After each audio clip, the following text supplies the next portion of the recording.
Good evening, everybody. Welcome to this webinar. This is the last webinar of this year, but we will be back next year. And all the previous webinars you can watch on our YouTube channel. And today we are going to talk about anorexia and other eating problems from a PRI perspective. And as you can hear, we are doing this webinar in English, and probably you can hear also that we are not, at least I'm not a native speaker, but because of international interest, we really like to do these webinars in English. So that's why, because we got some questions about it. My name is Tanja Bakels. I'm your host. I'm a psychologist and a psychotherapist, and of course also a PRI therapist. I have my own practice in Amsterdam. And I'm not alone here. I'm with the whole team. Of course, Ingeborg Bos is here and Lenneke van Hastenberg. I will introduce them later to you. And also Sander is here, and he is your moderator for tonight. And Sander, could you please introduce yourself? Yes, thank you, Tanya. Good evening, everyone. My name is Sander. I've been a PRI therapist for almost 20 years now. I work with individuals, but I also work with the couples therapy and in family therapy. And tonight I will be your moderator, so to speak. I will be collecting your questions, so you can see below in the chat box. If you click on it, you can ask any questions you'd like. So please feel free to do that, because I will be collecting them, and later on I will be posting them to the speakers of tonight. I think that's it, Tanya. Back to you. Thank you very much. So what can you expect tonight? Well, I will give you a short general introduction about PRI and give you some figures about eating problems. And after that, Lenneke will tell you more about PRI and eating disorders. And she will also do an interview with a young woman who will tell you about her journey of healing from anorexia. There's room for questions, and there's also a small interactive part. And then Ingeborg will do a demonstration so that you can see how PRI really works. And after that, of course, there will be room for questions again. And I will tell you about a special event we are organizing. We'll tell you that at the end of the evening. So firstly, I will tell you something about PRI basics, and I will share my screen.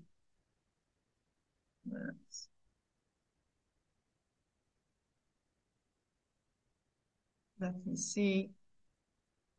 I want to share. It's always a bit slow. Yes. Okay. Well, you see this image, and actually I think it says it all. You could see, you could say that we all see the world through glasses colored by what we have experienced as children. So you could say that creates an imprint here, this red spot. This creates an imprint, or you could say a programming in our subconscious mind. So if what I've experienced as a child makes the world red, then that's what I will perceive now in the present as an adult. I will see the world, my world, as red. Maybe it isn't red at all, but that's what I will perceive. So, for example, if my parents always got angry when I was scared, then I might learn that, I might think that people now are not at all interested in what I feel, and I might become an expert in hiding my feelings. Or, for example, if you're constantly told as a child that you're doing things wrong, then now you might feel every feedback as a major attack. And you might become scared of showing your feelings, or you might learn, well, I don't want to feel, so I'm not going to eat so much. So we're going to talk about that later. So by becoming aware of your imprint that's stored here in your subconscious mind, and by freeing yourself from the defenses against this old pain that's stored inside, you can discover how the world is really colored. So you thought the world was red. I call this red beam. And then you can make the shift to the green beam, and you can discover how the world really looks like. And that means that you can connect to yourself, or you could say your true self, and also to all the people around you. So that's, of course, a major shift for yourself and also for your environment, for your partner, your children. So you can say, what PRI helps you is to get an insight into the root cause of your emotional problems. And also it gives you a concrete approach to free yourself from all your perceptions and defenses. And it's very important because you learn really how to apply this by yourself. So you won't get dependent, for instance, on a therapist. So you could say the essence is we perceive the present as it was in our past without noticing it. That's so important. We don't know it. We're not aware of it. We all carry old pain inside. It's stored in this emotional brain. And these glasses of the past color our perception of the present and also our behavior. And this goes for all of us. There's no one who doesn't have this. So how do you get rid of it? That's, of course, the question and probably why you are here. There are three phases. And the first phase is a cognitive phase. You could say it's a kind of mindfulness. So by thorough self-observation, you are going to understand what triggers, or we call it symbols, you encounter, and what you actually perceive of this world. Then, secondly, you're also changing, of course, your behavior because, you can have a lot of insights, but if you don't change your behavior, nothing changes, of course. So, for instance, if you are afraid of speaking in public, then you're gonna do that. And that leads to the next phase. That's the phase of feeling. And through focused concentration exercises, you get access to this old pain that is stored inside of your body. And if you go through these phases and you learn them, how to apply all these phases by yourself, then you will be able to make the shift from a new perspective. You can see what the present is really like. So you go from what we call the red beam, the old perspective, to the new one, the green beam. And then you can really feel your true self and be connected to also the people around you. So this is in a really, really small way an explanation of PRI. If you want to know more about this, there are, of course, a lot of books to read. You can watch on our YouTube channel. We have an online course. There's a lot of more information. To get a feel for the subject, I want to share some facts with you about anorexia and also about other eating disorders. I'm going to do this quickly, but I think it's to feel how urgent this is. For instance, if you talk about anorexia, it has the highest the highest mortality rate of all psychological disorders. So it's really very severe. In the USA, every 52 minutes, someone dies as a direct result of an eating disorder. So that's, I can't even imagine that. Patients with anorexia have a risk of suicide 18 times higher than those without an eating disorder. That's also enormous. And also, of course, the economic costs. Goes all for the USA.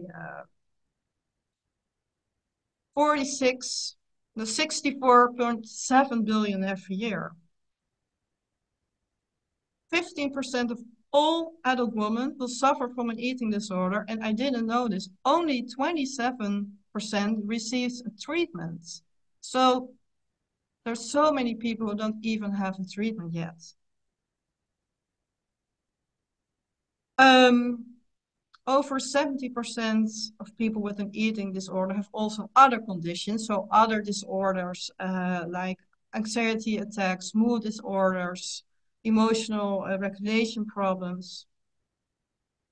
This is also, I find, very shocking.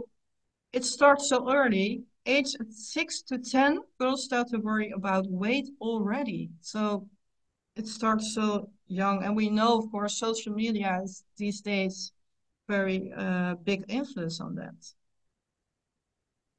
25 of the eating disorder population is male, and it's often not recognized, so probably it's even higher.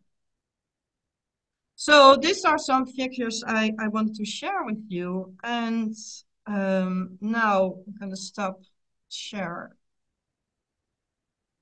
And I would like to give the word to Lenneke van Hastenberg. And Lenneke is a psychologist and also a PRI therapist and head of anorexia team. And she's going to share something about how she works with eating disorders, and she will also do the interview with Nov. And Nov is a young woman of 23 years old. She is a student, a social worker, and she will tell you about her journey of her healing from anorexia. Okay, Lenneke. Okay, I'm unmuted. Yeah, thank you. Yes. Yeah, okay. Now, well, let's talk about PRI and yeah, anorexia and eating disorders. And we in 2020 we in PRI created a anorexia expertise team. So now 6 PRI therapists are working and specialized in anorexia or one of the other eating disorders. And well, Tanya already explained, we really actually don't speak of disorder. So we're more about speaking about eating problems because we don't see it as a disorder, but as a survival mode, symptoms out of old pain and trauma, which the person is often not aware of. So it's not in our therapy about what's wrong with you, but what has happened to you and why do you have such a problems? For example, with eating or non-eating in case of anorexia. So for anorexia, for binge eating, for bulimia, for ARVID, for orthorexia, there are all kinds of problems which are able to solve them, to heal from it with PRI. And we started in 2020, and the results from 2020 until 2023, Tanya is going to share a slide with a short summary of the results we had in the past few years. Because you are going to hear Nov sharing her story, and Nov is one of the clients, one of the 62 clients who could successfully recover from severe anorexia with their PRI treatment. So 62 of them recovered. There were a lot of clients who had other treatments in our regular healthcare, or were clients who had earlier failed treatment. So in a lot of cases, they came to PRI because of earlier failed treatment. And two criteria are very important to be successful in a PRI treatment, because one, they all write a recovery plan. Can be very small, but there is some intrinsic motivation to recover, because in PRI we don't work with coercion, or we don't punish the clients, or we don't work with meal plans, etc. We work with the intrinsic motivation to recover. And the second criterion is that the parents, of at least one of the parents, has to support actively and to participate in a PRI treatment. So this is, in a short summary, the results of, and the average number of sessions was 33, and the average duration of the therapy was 18 months. So, and what is the treatment? In very short summary, there is an intake. Nove will also tell something about it. It starts with an intake, and then we get to know each other. Afterwards, the client is going to write down the recovery plan, and we hopefully that it's a great, effective tool if parents and the client herself or himself watch the online course, the PRI online course at home, so that they get to know the PRI paradigm, because it's really different. We hear that it's really different from regular eating clinics, for example, where the Maudsley method or something is followed. So where there's a lot of coercion on eating food, on gaining weight, they were forced fed.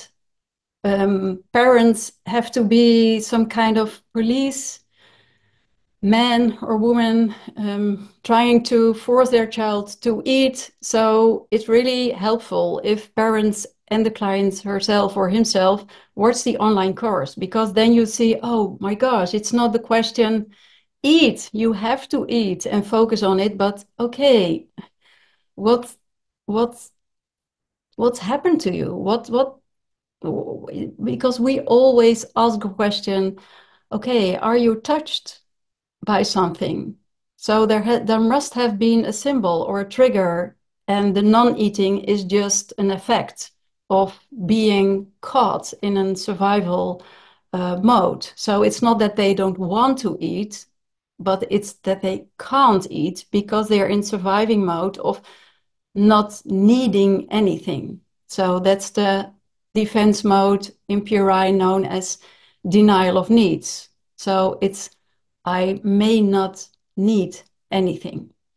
So then after the intake, the session starts, and the client is also able to be on a support app where two PRI therapists guide you through the week until the next session, and where you can ask for support in different kinds of situations where you, for example, you panic because of a moment where you are eating, or where you are going to school, or whatever. And especially it's very important also for the parents to understand there's no blaming, there's no guilt. It's just a transgenerational chain of pain, and which we are not aware of often. At least I wasn't aware of that before I did PRI.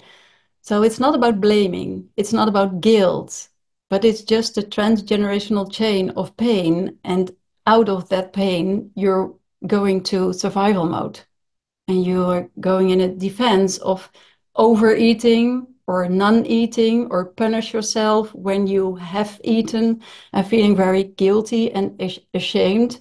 So we see it as symptoms, and we see that the real cause of these problems is lying underneath. So the solution is to find that real cause, discover it, and make the way and free yourself from the defenses and enable yourself to recover. And you hear Nov talk about that later on. So, and it is possible, and there is no um, waiting list, and you get a tool.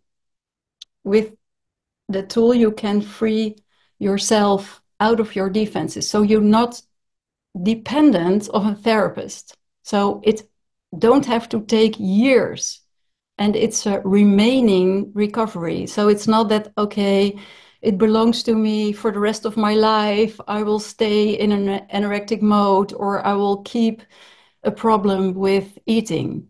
So, well, you hear about that later. So perhaps it's a good moment, Tanya, to unmute Nov. Then I can shortly introduce you, Nov. Hi. Hi, hi, Hi. Nov. Normally we talk Dutch to each other, so Yeah. perhaps it's inconvenient to talk English. But yeah, thank you very much that you are here and yeah, willing to share your recovery story, because it says more than I can explain in theory or in words, I think. So thank you very much for being here and sharing your story. Yeah, thank you for having me. Yeah, and in a short introduction, you were suffering from severe anorexia for many years when Mhm. we met each other at 2020, the beginning of 2020, and you had a very low BMI at a dangerous level, and your parents were afraid of losing you. Mhm. Yeah. The, so there were many problems, but also severe anorexia, and you had tube a tube feed. Yeah, you were tube feeded at that Yeah. moment. Yeah. And can you tell us something about the period before PRI? What were your problems before then, before we met, before you had your intake? Yes, when I was around 3 years old, I did not connect well with my body. I felt not safe in it. I had a lot of anxiety and coercion. But I also couldn't deal with my emotions. And at the age at 5, I had weekly therapy sessions. And when I was 9 years old, I started to work out a lot and um, yeah, to um, uh, just to be the best at something. And when I was 12 years old, I started to struggle with food, but no one really noticed at that time until I was 15 years old, and then I got hospitalized. Mm. Um, so yeah, and actually, after every admission or hospitalization, it started to getting worse, and I started to self-harm, to isolate myself, and I had not many friends. Mm. Um, um, and at some point, I had a very low BMI, and I had not really a life anymore. No. And you were force fed? Yes, Yeah. yes, And when we met, you had the tube feed for 2 years then? yes, around 2 years. Yes. So, yeah, and how did you or your mother Mhm. hear about PRI? How, after all these years in hospitals, eating clinics, how did you hear about it? Yes, my mom heard it from a friend of hers, and she heard it on the radio. And she called my mom to tell about PRI, and then my mom thought, I wanna, I wanna try this. We need to try this. So she contacted you, Yeah. and then we very quickly, actually, we yeah um, could make it to the intake. Yeah. um, So yeah, you didn't have to wait months before you had no, yes, no, no, no. no, not at all. It was Week really or fast. yeah, yeah, yeah. The week after, yeah, yeah, yeah. Okay, yeah. And how was it? How did you feel about that? How did you feel before the intake and going to something else or something new? Yeah, at the beginning, I didn't want to go to the intake because I got rejected a lot of times for treatments and therapy and clinics, and I was really afraid I got rejected again. Yeah. Um, and yeah, it felt like people had given up on me. Also, my doctor said to me that I wouldn't make it to my 19th birthday. So I had no idea why I would do this again. But then you said you were not gonna weigh me, and I didn't need to follow a meal plan. And then Yeah. I thought, maybe I can try this. This is something different. Maybe, yeah, I will just try it. Okay. Yeah. Yeah. And it touched me that you said also in the intake, I remember that you were that they told you you were too complex. Yes, So yes, yeah, as if it was too severe yeah, yeah, to recover from. yeah. That there was no hope for me to Oh, okay. recover. That was awful. Yeah, I Yeah. remember. Yeah. And well, then you started. Hmm. You did the intake, and um, what made the difference? Because in the intake we explained the PRI circle in a short way that you get to know PRI and know what it's about. Hmm. What happened? What was the effect of the explanation of that circle? Well, I started to understand that I wasn't the problem, and that the problem was not about the foods, the calories, the numbers, Mm, but it was about an old pain, which was beneath all the problems I struggled with. mm, Um, and the good news was that I already survived that old pain. I was protecting myself for feeling yeah, it. And I started to understand that, and I thought, maybe I can challenge myself for like eating food again instead yeah, of the tube feeding. yeah, Yeah. And it gave me hope because yeah, it was something. Yeah, it gave me hope because it wasn't about all the problems that I had, but it was beneath it, yeah, and I had never looked at that before. yeah. So you knew, okay, there's a symbol or a trigger that's Yeah, something old underneath, and that's why I yeah, am afraid. Huh? I seem afraid to eat or for the calories, or yeah, yeah, yeah. yeah, And I remember it touched you right away. Yeah, yeah, you understand it. You understood it immediately yeah. in the session, even though you were a little bit, Yes. what's a good word?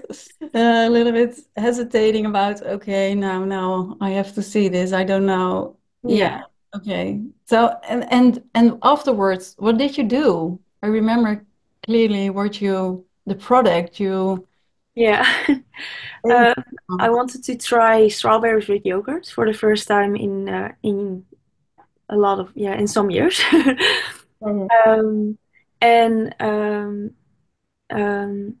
so I started to challenge myself with real food, the strawberries and yogurt, and um, it gave me more motivation to keep going, actually. Because this was the first time in so many years I could eat uh, food. Yeah, Yeah. yeah. So it really was strange to feel Yeah. it, Yeah, to it was really weird. The spoon was weird touching my mouth. I was not used to it anymore. know. Um, no, but it really helped me to take further steps in my process. Yeah, because do you know what in the eating in products were the next steps after the strawberry and the yogurt? Yeah, I think that was sushi. Sushi was your, oh yeah, it was your Yeah, favorite. Yeah, you but you. yeah, yeah. It was my favorite food from my childhood, and that was something I really wanted to eat again.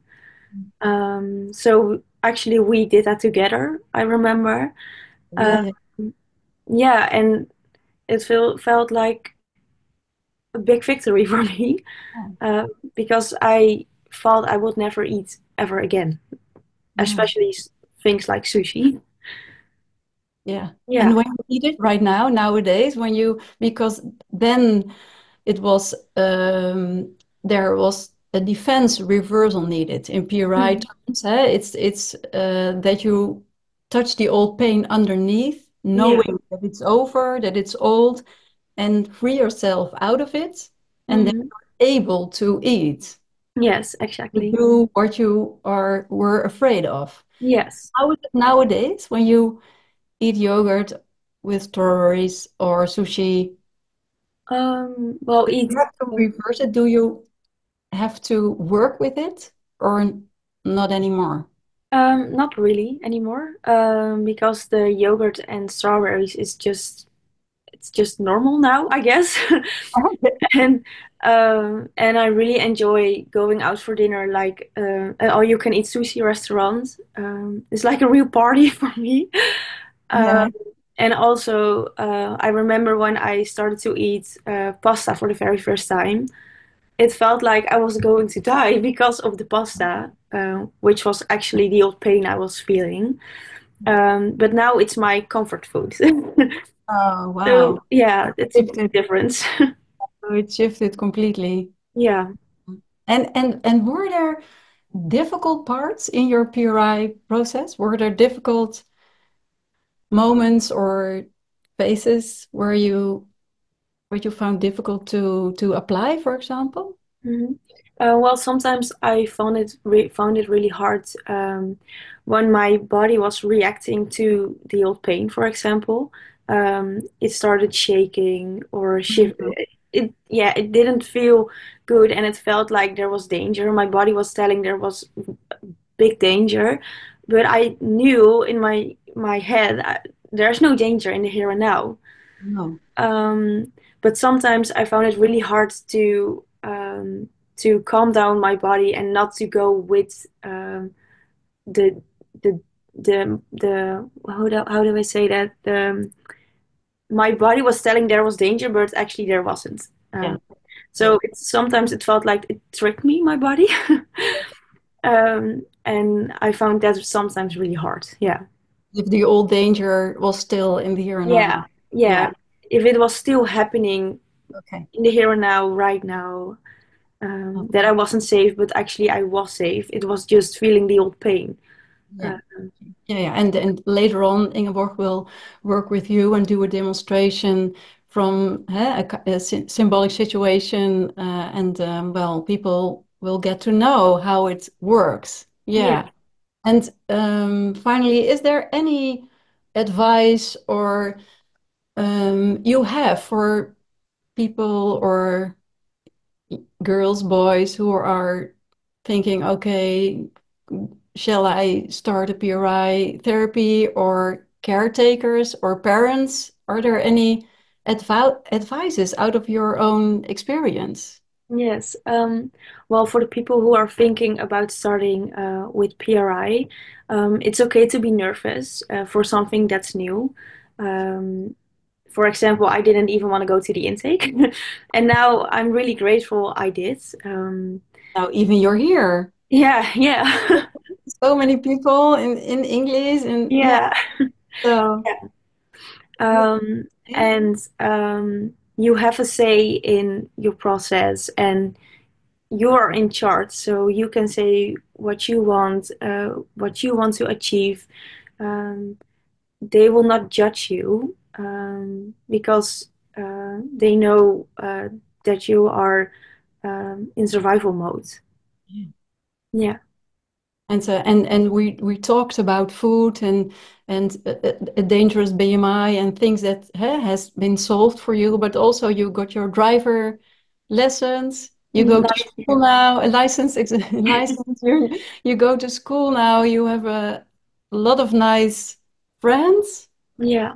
You work in even a recovery home and tell your experience to other people who come Yeah. there and suffer. So there has been a lot of changes, Yeah.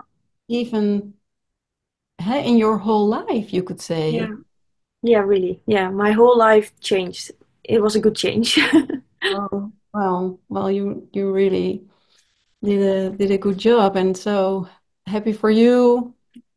And thank you for sharing. I think Tanya, that time is up because I can ask no many more questions. Well, Yes, I think we can go on whole night. Yes, well, thank you so much, No, for your really touching story. I was really moved by it, and I think I'm not the only one. no. Sander, do you have some questions? Yes, I definitely do, Tanya. Thank you very much. And also, I'd like to express my admiration to you, No, for telling this story. Really great job to be here and talk about your experience. So that's also the first question. Can I ask it to you directly? Is that okay, Nov?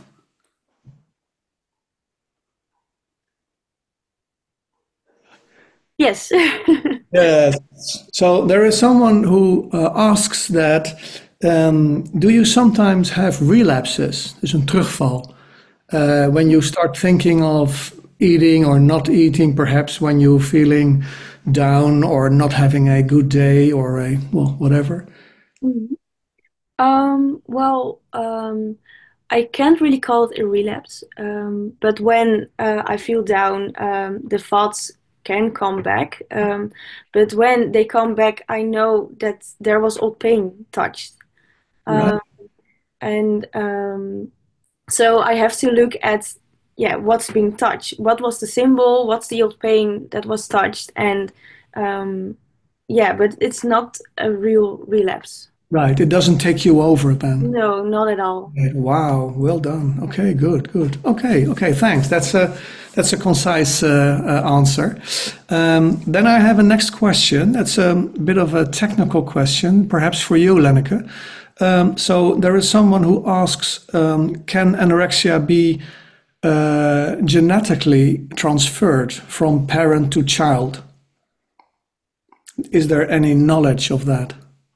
Yeah, well, in PRI, we especially as parents pass down our own defenses. So when I have an eating problem as a mother, for example, I was suffering anorexia when I was young, then the chances are high that I pass it through, that I by my own defenses and own problems. So yes, there can be a genetic compound Component? component. But also in PRI, it's a transgenerational chain. So when I'm Right.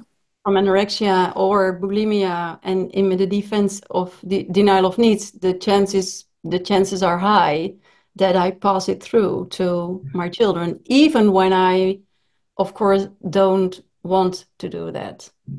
Of course.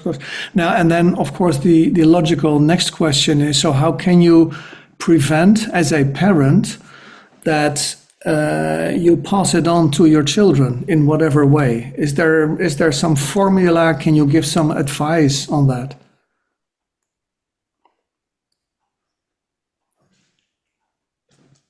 I'm muted. So, oh yeah.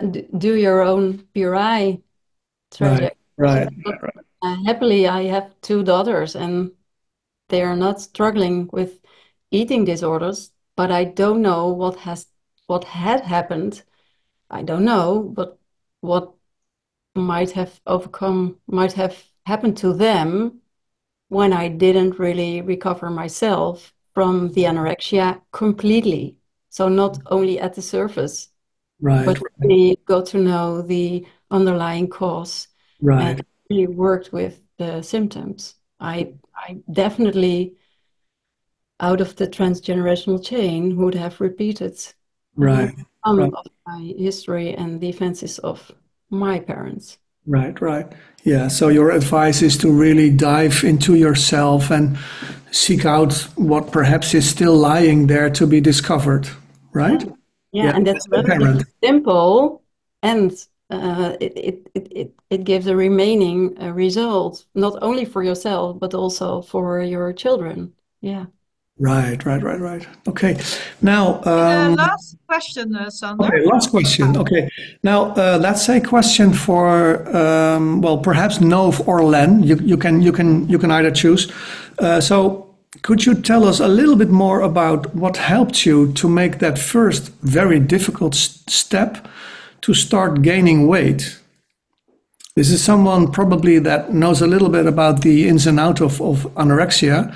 And so she actually says that the first step of eating in a upgoing way, so gaining weight every little step, what helps you to do that?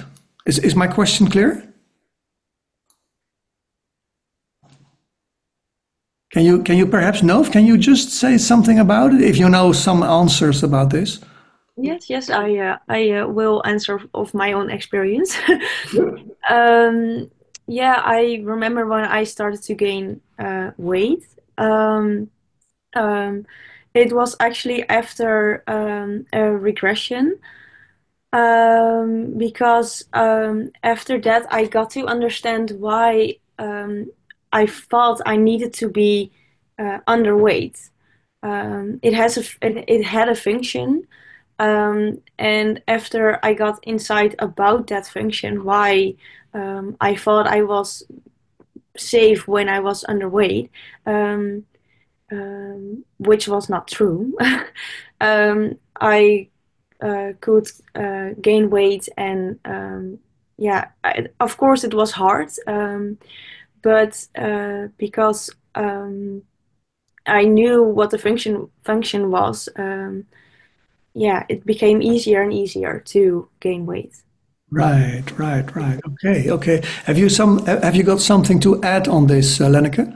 Oh, yeah. She explains it perfectly.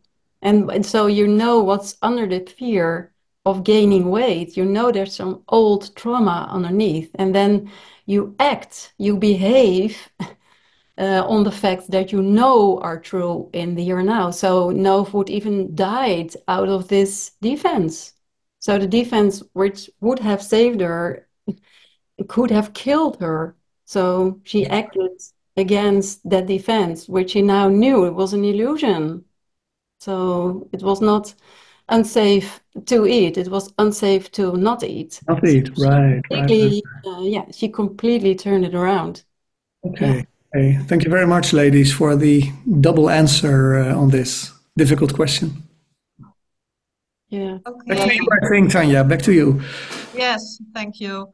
Well, now it's time for a little interactive part. I made a quiz for you, and I hope it's gonna work all right. I'm gonna share this with you. It's just a little quiz of six questions, and I'm wondering what you know about eating disorders and about PRI. So I'm going to start it, and you can fill in the answer you think is right.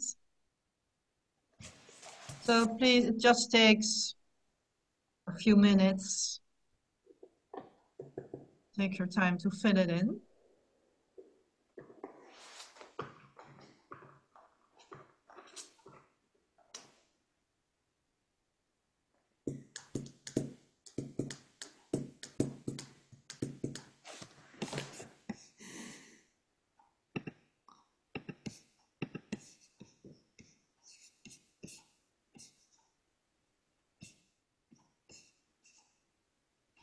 Oh, I see everybody's filling in their answers.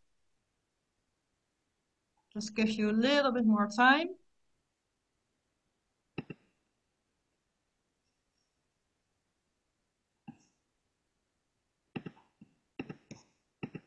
I hope it, it works for you. Okay, now I see the, yes, the answers coming in. Very good.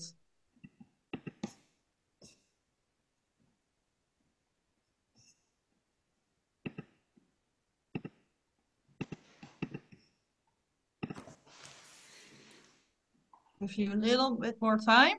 So I see almost everybody filled it in.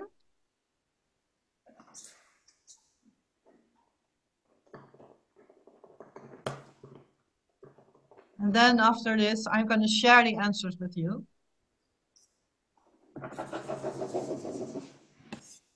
Okay, well, I think everybody's ready. So I'm going to stop share.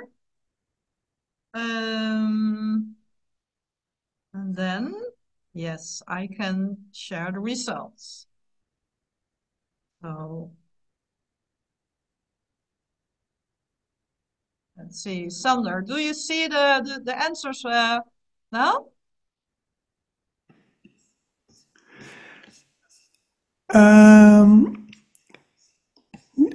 I'm not sure if those are the answers for everyone or my own answers.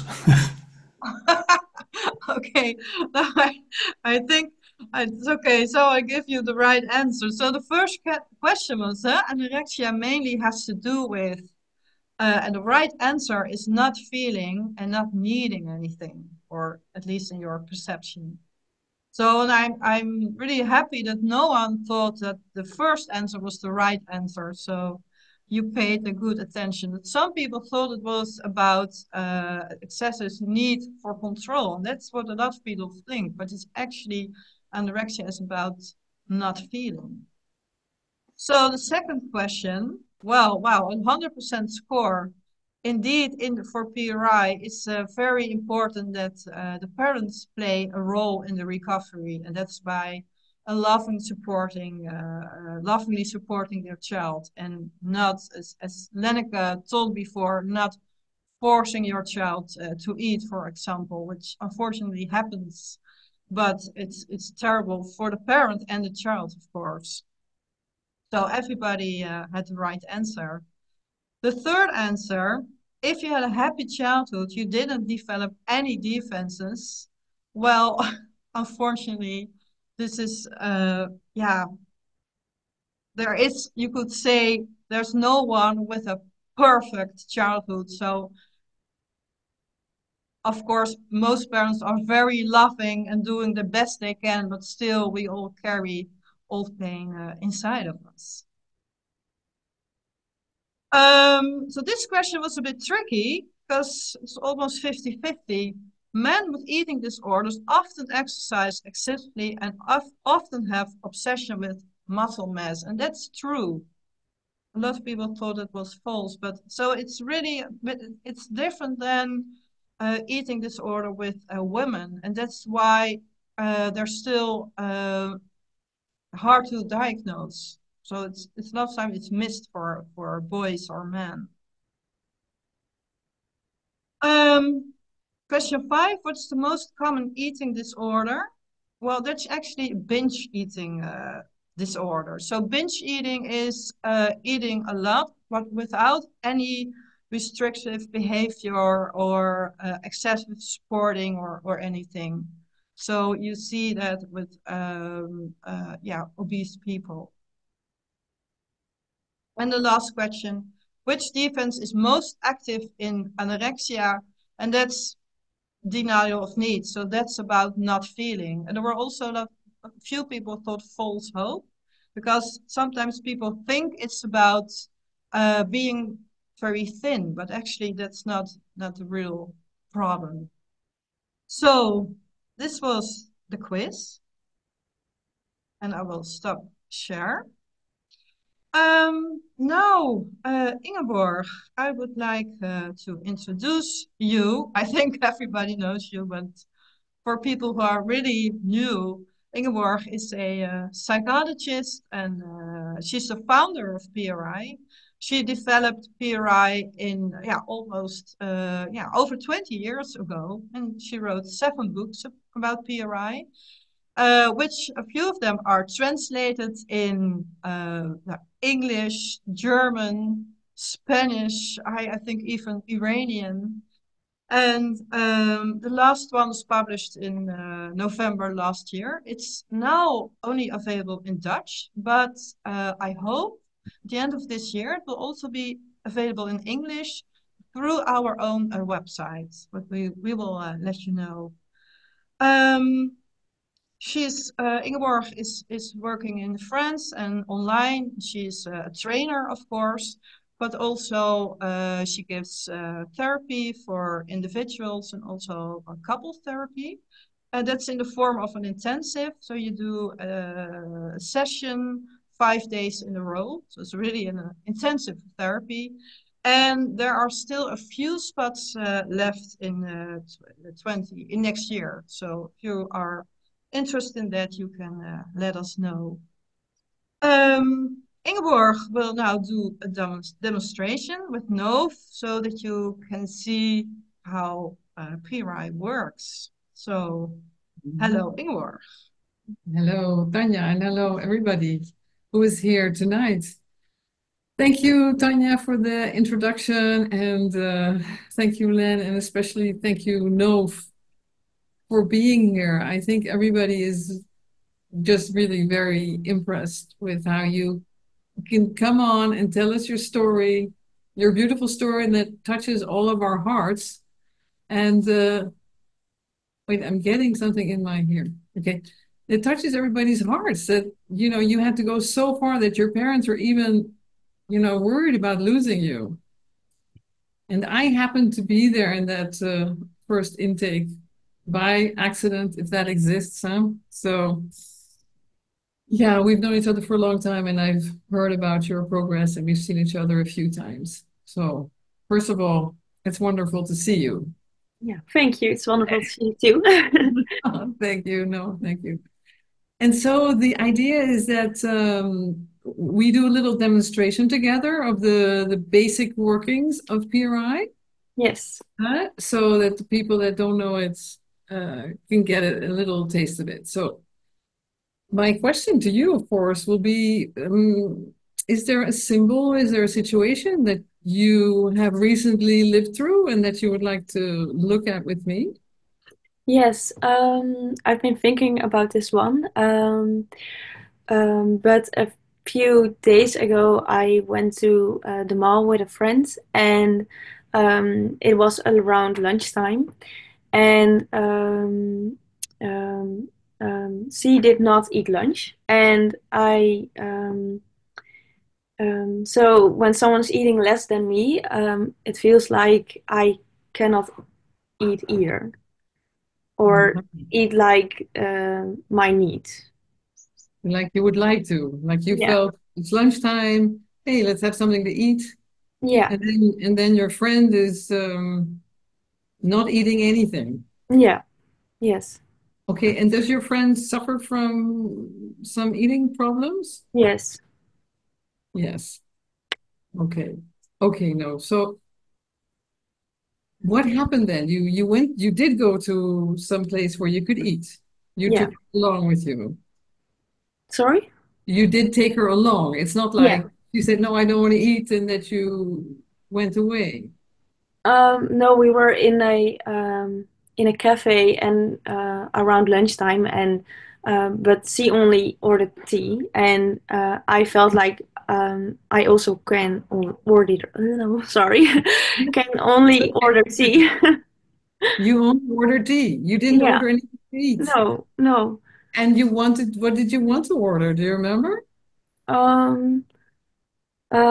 Well, there was like a sandwich. Sandwich caprese. I don't know how you say it in English. Yeah, Caprice, Yeah. something like that. Yeah. So I wanted that, but I didn't order it. And then I thought maybe we can go to the supermarket afterwards, but we didn't go to the supermarket afterwards. Okay, okay. Okay, now, so can you tell me when you concentrate on that moment where, the waitress or waiter comes and you order and you want to order your caprese sandwich and your friend says tea, what is in that moment happening to you? Um, I got a lot of stress, Yeah. um, and also feeling little panic inside of me, Uh-huh. Okay. um, and a little bit of confusion or something like that. Yeah. Okay. Can you tell me some thoughts that you had? I Um, mean, what were you thinking? um, I want this, but am I allowed to order this now? Because C isn't. So am I? Am I too much now for wanting to order a sandwich? Um, is it weird? I want lunch now. Um, Yeah.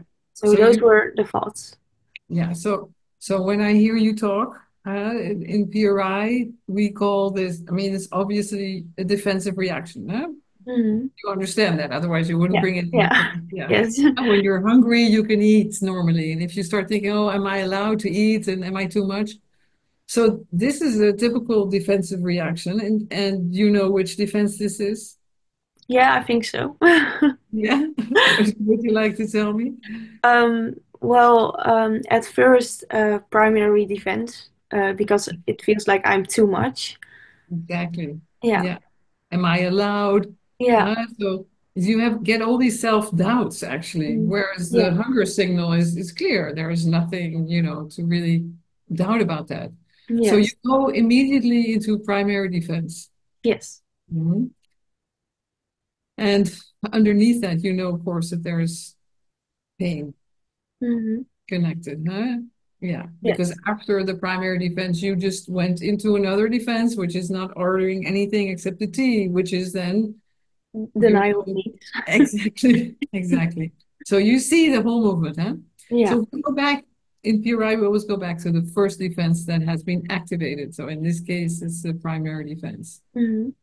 So is it okay with you if we take a deeper look at Yes. this? Yeah? Yes. Okay, great. Okay, no. So maybe if you want, you can close your eyes if you feel comfortable with that. Yeah. And Mm. then go back to this moment where you see your friend is not eating and you go into all these feelings and thoughts of something, is not okay with me. Am I allowed this? Am I too much? What is happening in your body when you let yourself go back in that moment? I feel shaky uh, Yeah. In a particular place? around my tummy and throat. In the throat. Okay. Yes. Okay. Okay. So if you stay there with that feeling, no. Is it okay for you to stay there a little bit? Yes. Yeah. You let me know if you feel uncomfortable. Then we can stop any moment you want to. Yes. Yeah. Okay. So if you put your attention on that feeling in your throat and in your tummy, it's a little bit shaky. If you stay there just a little bit and breathe to that place, into that feeling, if that feeling could talk, what would it say to you? What would it say? What is there any word, maybe even just one word, something that comes up? Um,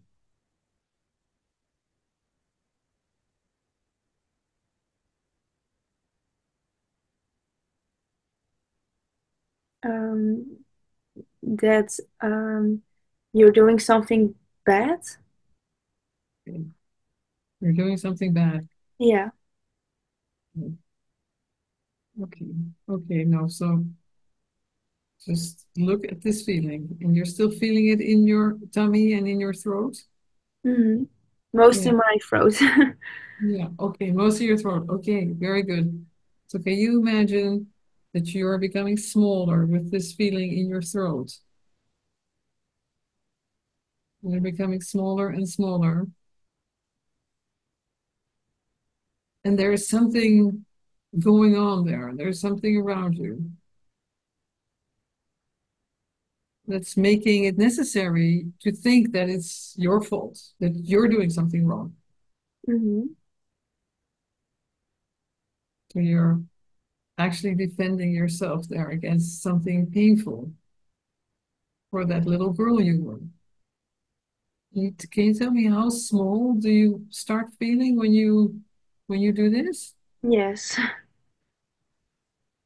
How small is that? Um, yeah, like a child Yeah. Okay. What age is it? Before school? After school? before school. Hmm. So like 3, 4, something Mm, like that. yeah, I think so. Okay. Okay. No. How are you feeling now? A little bit shaky, but okay. Yeah. Because it's Yeah, really fine, I know, if you say, hey, look, this is good enough. We yeah, don't we yeah. don't have to go further. No, I think that's okay. Yeah. You think it's okay for now, and this is good Yeah, enough. Because I can feel that there's yeah, and I don't think I want to expose you to going there in well, this thank you. situation. Huh? But I think everybody who's watching could feel that there is something very deep underneath these thoughts of somehow thinking, you're wrong. You are doing something that you should not be doing. You're not allowed to do it. All these self-destructive thoughts actually were very necessary to survive whatever was going on with that really small girl that you were. Yes, Yeah. So please breathe deeply. yes, And yeah, good, good. And please come back here with me. How do you feel when you look around and look at me? yeah. I feel, yeah, okay. Yeah, Yeah. yeah. Okay, because we need take some time. I know, but I think it's good to breathe. Put your hands maybe on your belly. Mhm. Breathe. And you're doing so good. You're doing great. Thank you. Yeah. And I think everybody is super impressed and proud of you. But we also have seen that there is some big stuff here, and you know about it, of course, Yeah, and yeah. your I know what's being touched. yeah, and Yeah, your therapist knows about it, and yeah, I have also yeah, some information. So, yeah, but it was incredible how you could show and share how such a seemingly totally unimportant situation as not ordering a sandwich when you want one and just having the tea, what that situation actually how deep it goes. yes, And I'm wondering, like now we are working on this together, and you see how fast PRI goes down, and you have experienced that, of course, before. But you also can do that by yourself now, if I understand, huh? yes, yes, yes. So when there is like a symbol at school or something, while I am in school, I can look at the symbol, um, and I don't need to go home immediately. I can just stay at school, because Good. I can look at the symbol, uh, Wow. for Okay. example. Okay. Yeah, so I just can go on with my life, even Yeah. though there's all pain being touched Yeah. or something. Okay. Okay. And so that is must be a big relief that you can actually, you don't have to Yeah. go home and get all over, touched and everything. No, I just can live my life. Yeah. Well, Yeah. what a relief, huh? Yeah. And when these thoughts come, these primary defense thoughts, because that's very typical. I mean, we all have all 5 defenses, so we all have primary defense. But in anorexia, I think the primary defense is even stronger Mhm. than in most, other profiles. you realize that this private defense is about I had to feel it was my fault, so I didn't have to see the truth of what really was happening to me Yes. as such a small girl, Yes. child. Yeah, and then you don't believe anymore in these thoughts. No, sometimes it's hard, but that's when I'm completely in the primary defense. So I Yeah, know by then I have to do something. yeah, And yeah, it's actually not my fault. Or, um, exactly. It yeah, is not your fault. It is nobody's fault when we were small no, children what happened to us. no, Huh? No, it's really not our fault. That's no. great that you can feel that. Yeah. No, would you like to ask me anything, or do you want to say anything before we conclude this very little demo, but it went very deep? Well, thank you for doing this with me. Well, thank you for doing it with me. Yeah, yeah. Okay, great. And you feel okay that we leave it Yeah. here? Huh? Yeah, I Maybe. feel grounded again, so I'm okay. Okay, that's Yeah. important. Great. Just, Yeah. the breathing, huh? The breathing is the way to ground. Yeah, Yeah. it really is. Okay, I'm so happy to hear that. Okay, no, well, see you next time. Yes. Thank you so much. And then I give back to Tanya. Mm. Yes. I'm sorry, didn't unmute myself. Yes, Sander, do you have questions for us? Yes, I have. So, um, let me pick one first. There is a person that likes to know. So, why does PRI work with specifically PRI anorexia clients? So, what's the link between PRI and anorexia clients? Would the person who asked this question like to ask me, or would they like to ask Lenneke, who is our expert in this field? They didn't say that, so I don't know. So if any of you have an answer for that, Yeah, Yeah, I can start with my own experience, and you can say more if you want, yeah, Ingeborg. sure. But Yeah, it was by chance first, because there were parents who heard of PRI, and their daughter was in a really bad condition, and they were thinking of her funeral. And then we heard the news, and they informed if we were willing to help her. And then we thought, no, we were not a clinic, we're not specialized in this. But I had my own experience, of course, in the regular healthcare. So then we talked about it. And we also see the documentary, Gegijzeld door anorexia. And that was the moment, Ingeborg, when you also yeah, felt we have to do something about it. So we thought, well, at least one person is able to recover if we're going to do this, then we're go for it. And yeah, so out of one became two and three, and then we started a team. It was after that documentary, and when I sit in the bed next to Fem, she's in the documentary. She was um, how do you say, vastgebonden, tied down. tied up to her bed for 2 years, 24/7.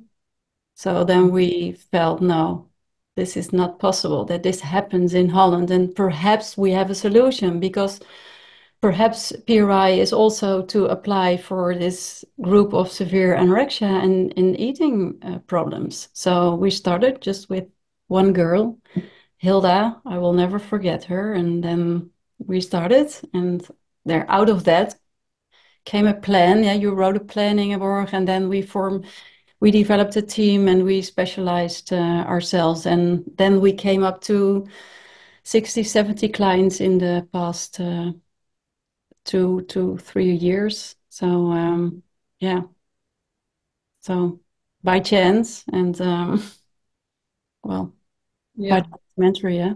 Yeah. So anybody who would like to know about this, I can really recommend you watch the Zembla documentary from 2019, huh? Called Yeah. Gegijzeld door anorexia. Taken Yeah. hostage by anorexia. It's very impressive. And yeah, when we saw it, we thought this is Right. there's no words for these treatments that we see here and the suffering.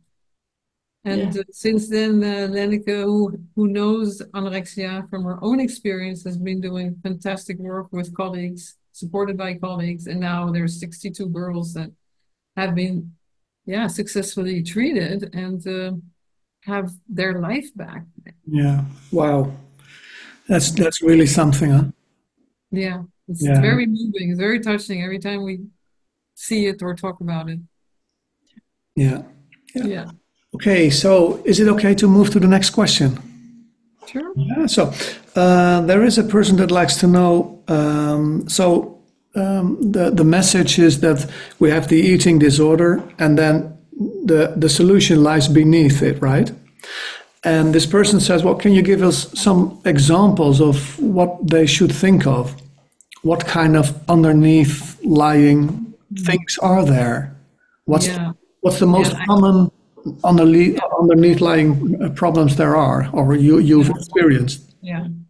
Well, I understand that question very well, and I will answer it, but I also would like to make a nuance that when you think, it could be this or it could be that, then your mind might be, even if you're right, it's going to block you in the healing path because the healing path is to go down from the present perception and the defense that has been activated into what's underneath, which you saw how amazingly fast that happened with Nov. You just take the present day situation and through the defense, you enter into the past. So you don't want to um, weigh yourself down with hypotheses. Right, right, But right. one thing that I can say, which is pretty general, is that anorexia is characterized by, on the outside, the highest level is denial of needs. Like I don't need anything. I don't even need to eat. Uh, this is a mechanism of not feeling.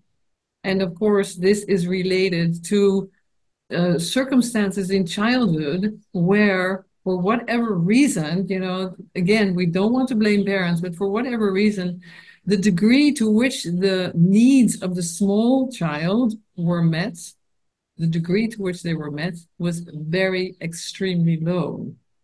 So at a very young age, the child has to survive a situation in which its emotional and sometimes physical needs are hardly met at all. Well, they were met enough to survive, but it's Right. barely more than that. And so then the layers of defense start building up. Yeah. Okay. And Lenneke, perhaps anything to add to that, or?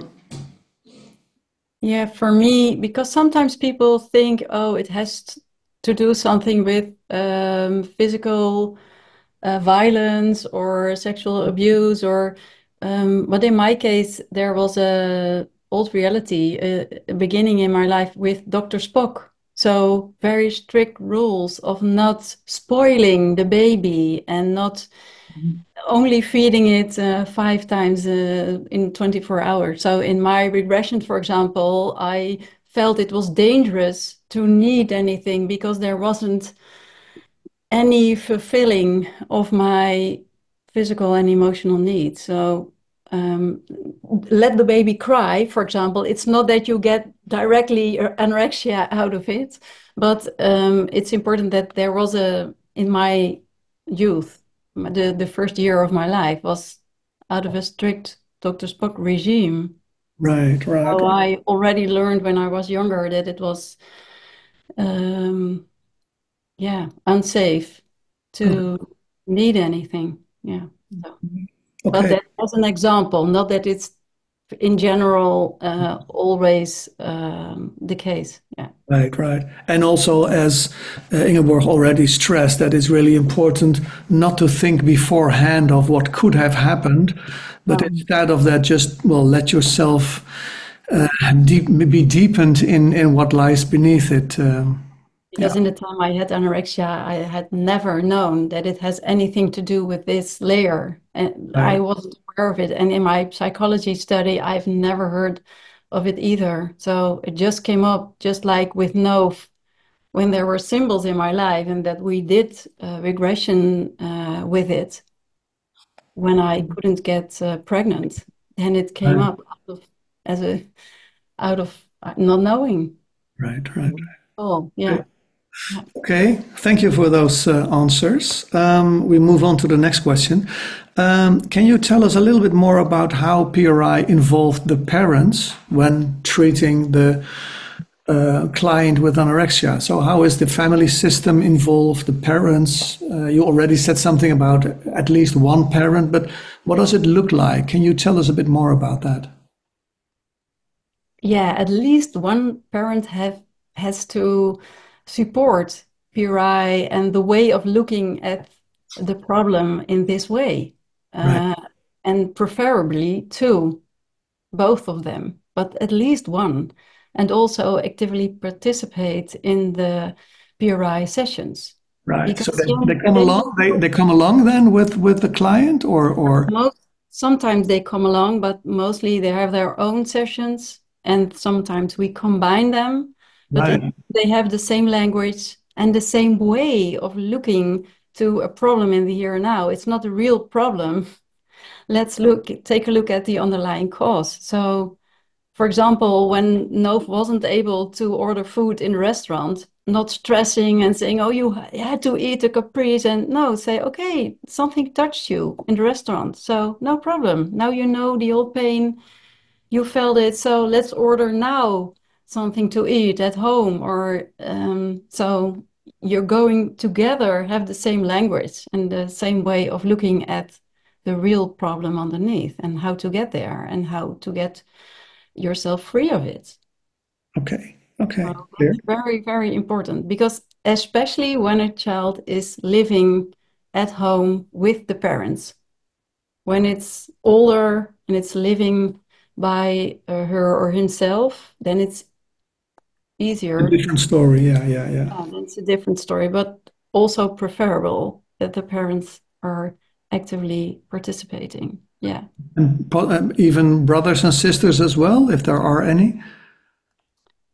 Yeah, if they are the parents is necessary, at least one, and brothers and sisters is preferable if they are also yeah willing to participate Okay. because it's not a therapy in the classic sense.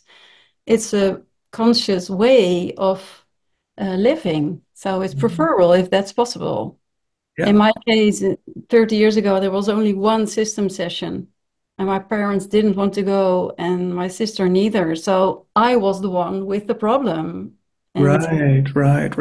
so that's also a very awful situation, also for the client who is suffering from anorexia. If you are the problem child and the problem in the system, well, it's it's that's not true.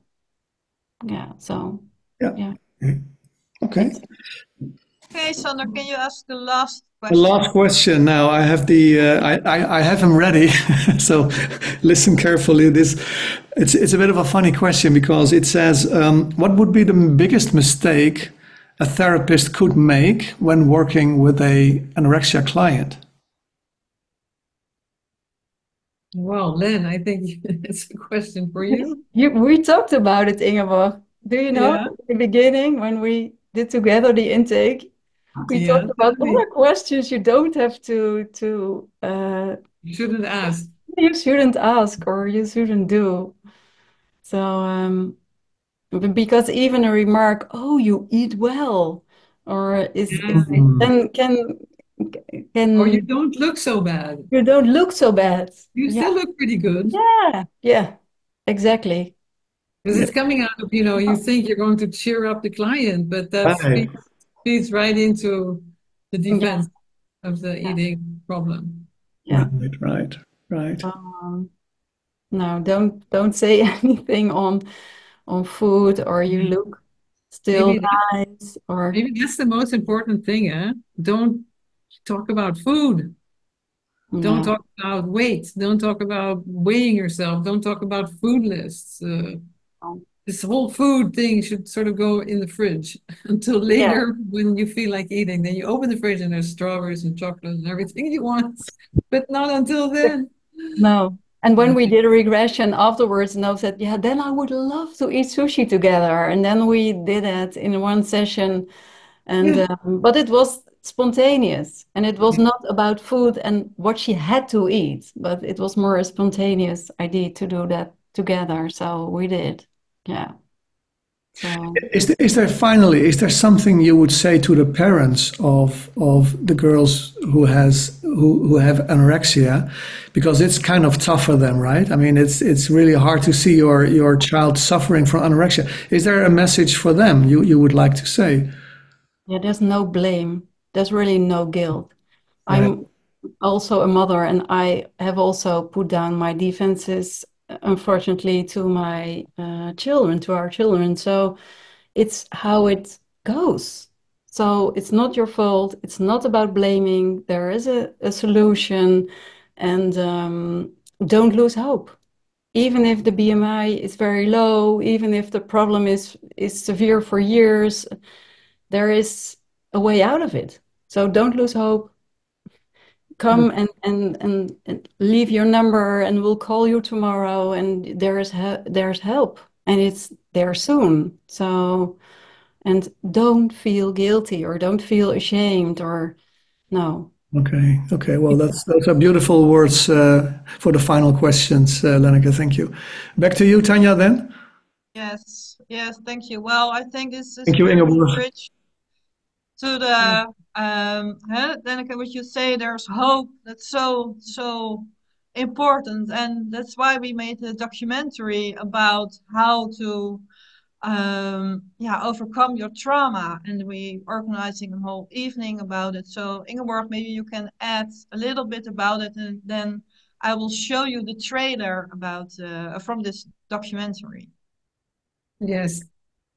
Yeah, well, we're very excited to announce that we have made a movie on trauma. The title is Thriving Over Trauma: Healing Journeys. So actually, you will see people that walked the path of confronting their past and healing it and sharing with you what they were suffering from and how that was influencing their daily lives. And then what happened when they were able to free themselves from that. So it's a very, I can say, I think it gives a lot of hope that this is possible. And we are organizing an evening the 24th of January next year, 2025, 24th of January in the center of Holland in the Bild. You will get more information about it soon. And it will be not just the movie that we show, but we want to organize an evening on trauma. So after we have shown the movie, the participants of the movie, they will be there in order to answer questions that the public might have. We also have somebody who looks at PRI from a more scientific point of view and will tell a little bit more about the results, scientifically speaking. So that's also interesting. We also have a GP, that's an huisarts, who is using this method, referring clients to it after she had went through it herself, because that's how she works, which I think is fantastic. And so the idea is to have an evening from 7:30 till 10 with a break with music on trauma that has been specially written also about this whole process. So that's also very exciting. And to have an evening to exchange ideas about trauma, how widespread it is, how we all live with it, how we all have our luggage, the way it translates into our lives, and the steps we can take to free ourselves from this luggage. So that's an Yes, exciting to share with you. So please, yeah, I don't know, Tanya, are you're going to send a link to everybody that they yes, can? yes. Tomorrow, everybody will get an email Okay. with the link, and then you can already buy your ticket.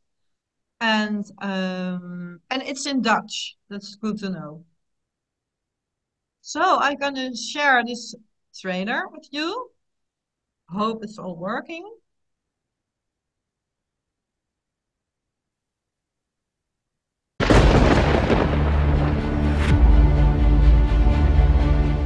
So much clinical experience and decades of research show the relationship between our mental and physical health on the one hand and stress and trauma on the other. I became very angry at my husband at the time. I was just every day alone in my room and I felt so bad. It felt like something was missing in our life. I was in a cold, dark room, no sound, no smell, couldn't bear anything. It was always in fear and it took control over me. I can hardly even imagine how afraid I was. We zijn diep gegaan, maar het is het mooiste cadeau van mijn leven geweest. Every face tells a story. A journey from darkness to light, from struggle to strength. These are the faces of those who have confronted their past and found a new path forward. Stay with us as they share their powerful testimonies, revealing how they transformed their lives and embraced a future filled with hope and healing. Thriving over trauma, healing journeys.